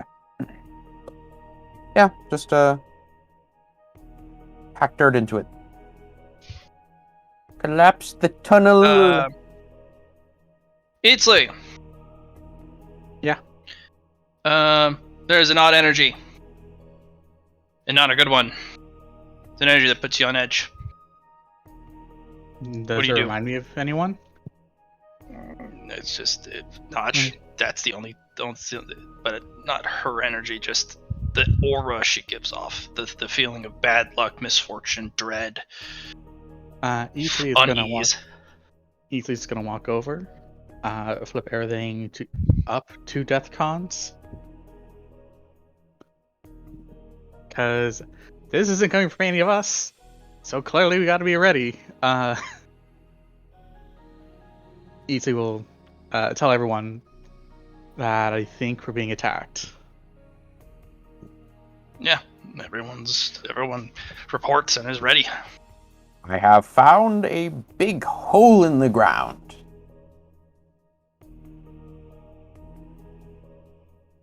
I did not make it. Phil, Goal kind of runs in, just easily check the treasury. You Yeah. and I need to talk, Philip. I will be there soon. I am currently collapsing the tunnel. did you dig straight down? Well, I mean, I dug out excuse me, I dug out, like halfway out from into the territory in a direction. Then I dug down. Then there was this big black cavern. The end of the hole. Did you make a light? Did you No. make any sources of light? Okay. I do not make light. In fact, I could not see. That is good. So, okay. So, there are some mysterious things in this world.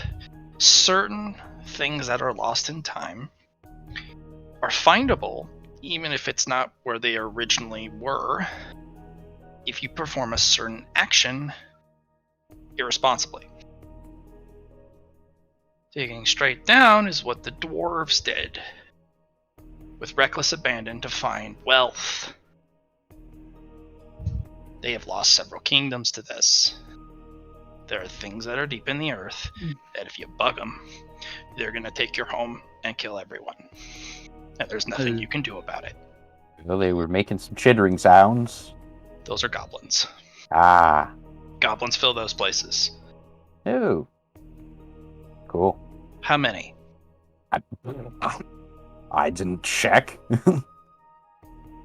I just dug down because I wanted to dig down. The chittering, did it set your teeth on edge? Did your teeth literally vibrate? Or was it just kind of really uncomfortable? There was a lot of goblins. It was mildly annoying in sound. That's so about thousands of goblins. Fuck. Well, considering the hole was on the ceiling and it was a while until I heard the dirt hit the ground. One of their grand halls, then. Okay. Oh,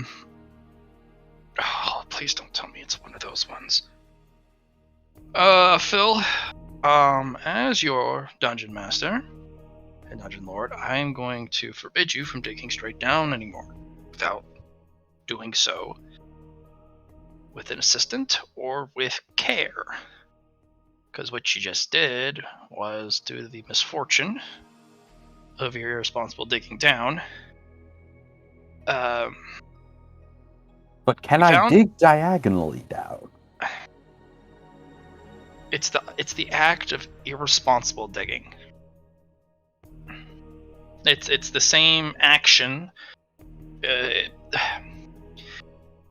It's the same thing that the dwarves did, but because they did it and there was such a precedent set, doing the exact same thing, no matter the race, is cursed.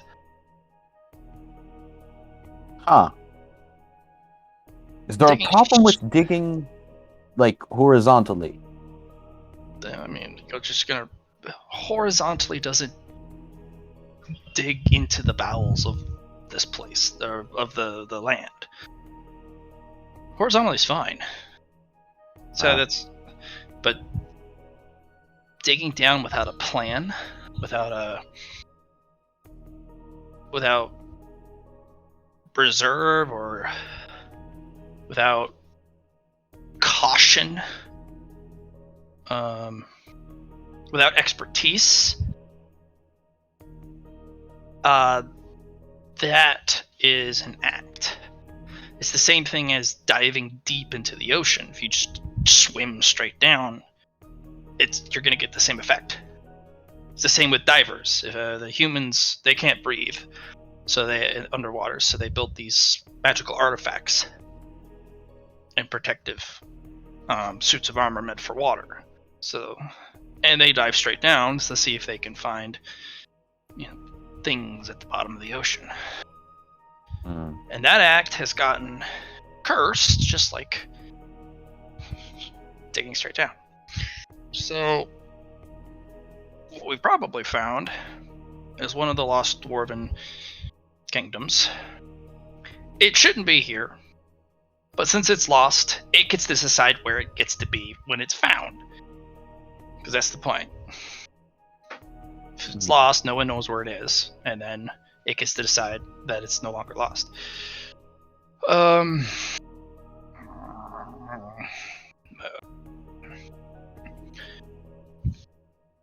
Seal it up as best you can.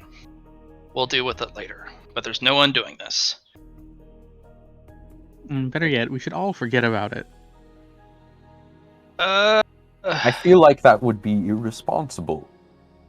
I mean, at the same time, it's not a bad idea, because it could be forgotten and then lost again. And it might just go away. Which would be very nice. Especially since it... Lord Gold, I'm sorry. I'll take responsibility for this. It's fine. I don't know why you would. I did it. Phil, this one's on you. But at least you saved yourself by not producing a light source so that you could see.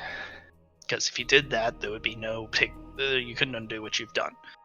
But since you didn't see anything, and you didn't bring a source of light to a place of pure dark, and you could not see within the dark, because you're not a dark element, then there's nothing to remember, other than the sound of rocks.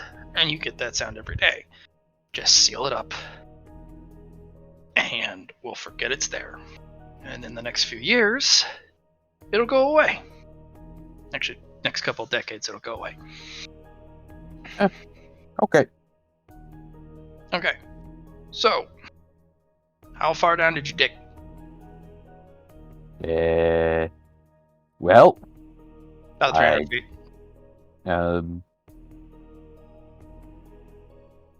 I dug about... how tall am I at this point? You're huge. Yeah, but like in feet. Help me out here. I just About want to give 30. a very... 30? Okay, hold on. I just want to give a very Phil answer.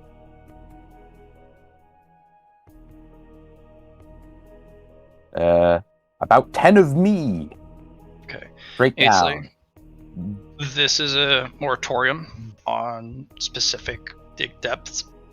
We will not be going past 200 feet. Yes, Lord Cole. From, 70 feet down, he went across, and then another 300. So anything past 250 feet, no. In fact, I prefer it just even from this level. Anything below the Temple of Nareem is no. Understood. We can't afford to come across this lost place anymore. And I'm not going to put a name to it, because we do. It stays. It stays. Question, Lord. Mm-hmm. If we refer to it as the lost place, will that stick? Just don't talk about it. And if you must, just call it an it, or that, or the things that devalue it. Well... Don't even give it a name other than Lost. Not even a nickname or a pet name or a joke.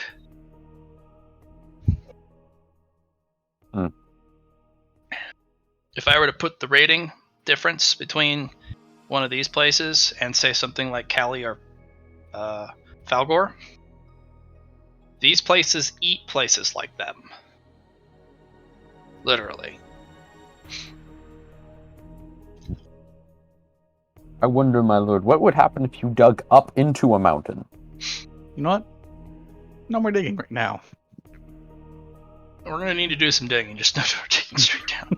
Please seal that hole. All right. Wait, isn't this not the first hole you have to seal today? Yes. Yes. Phil, why do you... Didn't you learn digging straight down first Phil. time? After you fill that hole, I want you to learn the first technique, the Wanderer's Mural. I don't know that would be helpful to me. It will. I don't even know what it is. It is a technique. Yeah. Yes, but what does the technique do? You'll have to go there and learn it. Well, then how will I know if it's useful to me? By Could just learning be a it. waste of my time. Because it is useful to me. That does not make it useful to me. Lord Cole, please help me here. I cannot. You have Ah. got him into a circular dragon logic loop. All right. It allows you to move, attack, and then retreat in the same action. Why would I want to retreat? He's got you there. He's a dragon. Because you're retreating right now. No, I am returning home from a dig. Well, Ainsley, you have more concerns because the moment he I'm gonna go check. breached that place, the Lamenter's cube has started shifting I'm like lazily. It's just by look, it's not solving itself. It's kind of just lazily testing the permutations. Ace is gonna stop and take out a notebook, start writing some of the permutations down. Kai, And I'm just gonna like, I'm gonna have you roll a willpower. yeah. And no rerolls, and no boons. Oh, that was so close. Okay. Wait. Eatsley, wait. How much is that? 6? You can spend merit to increase it, but you can't use currency. Could you always wanna- do that. Do you want to increase it? Your willpower?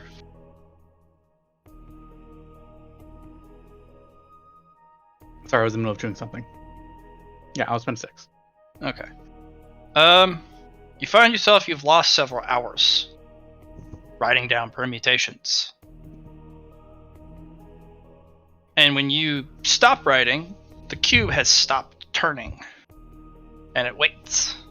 And when you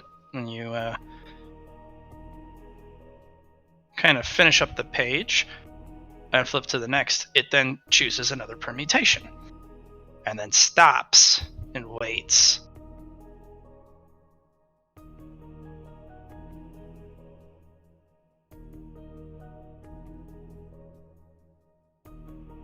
And then I'm gonna like, set it down.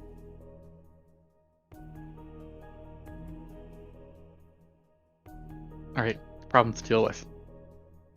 Hmm. And then he's just gonna find Dizzy Kitty. Alright, Dizzy Kitty.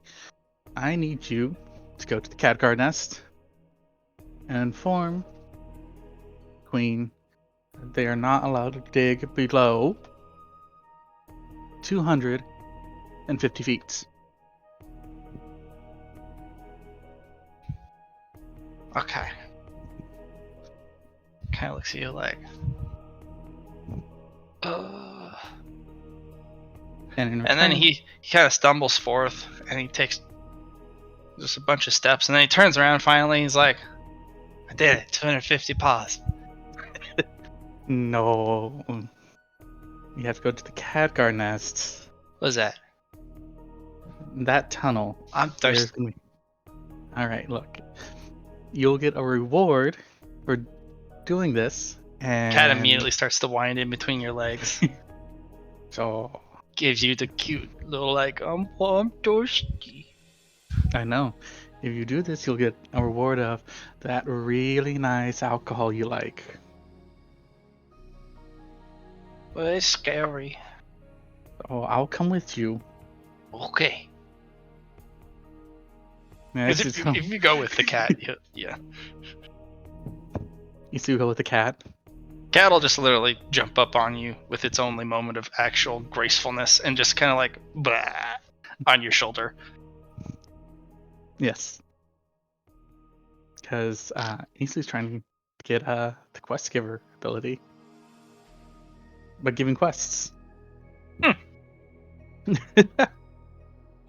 Cat will fall asleep. We'll have to wake it up, and the Cat Queen kind of looks at it like, hmm. And then the little kitty's like, no digging down further than 250 as he stretches and spreads his fingers. Pause. Uh-huh. I see. You have little paws. Mm. And Easley was set down a small, plate, saucer. Yep. Pour in the alcohol. Wakes up almost immediately. Zombie-like. 250 feet. You don't like going that deep. Yes. But Lord Gaul has decreed it, and I wished for you to know. Very well. Oh. Alright, so we'll finish up with Susie and Indrid. Because I have dinner to cook for Mother's Day. And I kind of want to end around 6:15ish, as I had said before. So, Indrid. You done boosting your mothies? Your gimmick? Allie, are you muted by chance? Johnny, are you here? Johnny, Allie, I am sad that you're not here. I'm sad too. They have muted. No. Oh, fuck.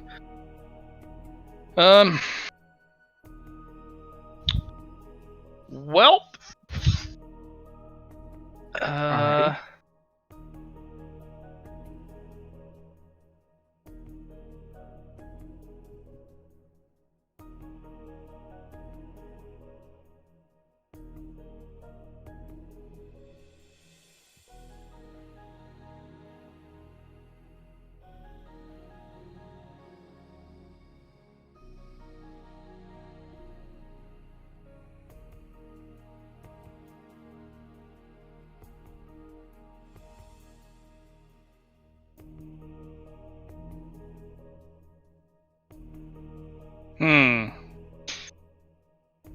Alright, Yes. well,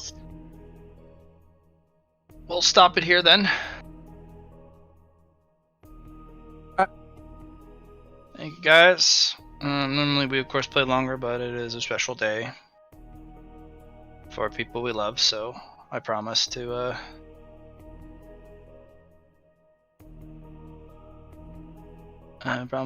cook some dinner and take care of my people. Yep.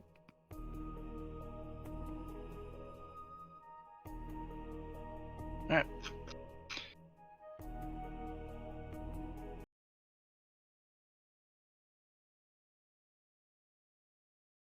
Alright. I'll see ya. Shit. I was gonna ask him if he could leave it on the. Actually, no. I don't think I'll have the time for the next few weeks. Have a good one, guys. Be safe. Oh yeah. Did we get any merit this session? You didn't say, so probably not. Nope. Okay, just making sure. I just want to make sure I didn't miss Leave any. already? Yeah, you guys were gone. He's trying to do you guys.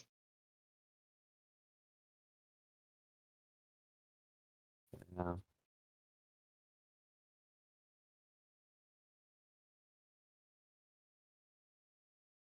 Hit. I guess you should hit Matt up if you want to.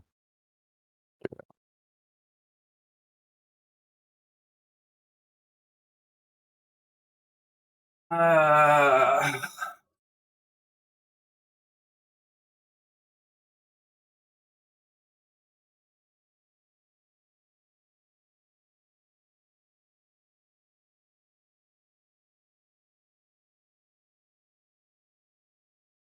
oh, well.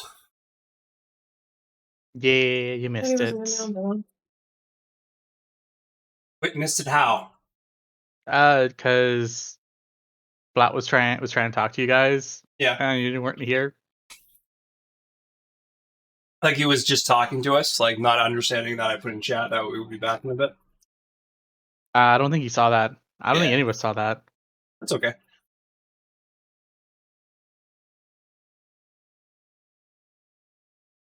Where'd you go? We left. That's how it went.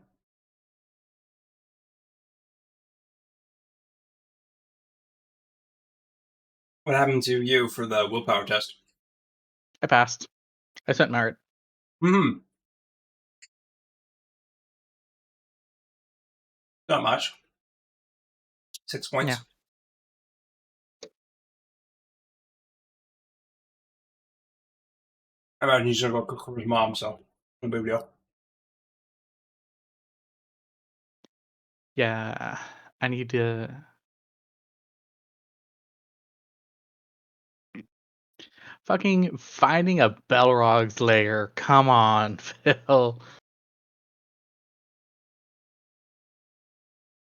Nice.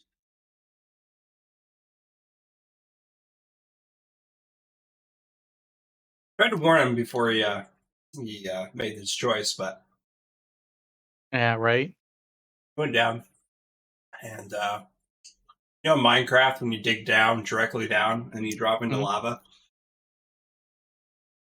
Yeah, no. We've been dropped into some hellfire for sure. I mean, like, it's it's Well, bad. no big Because, deal. like, if he does, like, the Belrog from, like, the actual Lord of the Rings books, Yeah. I'm terrified. The Belrog from the movie, meh.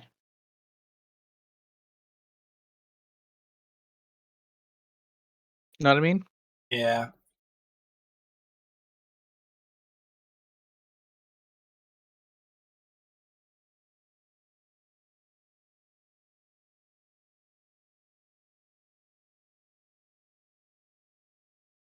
Where'd ice cream going? I'm accepting it.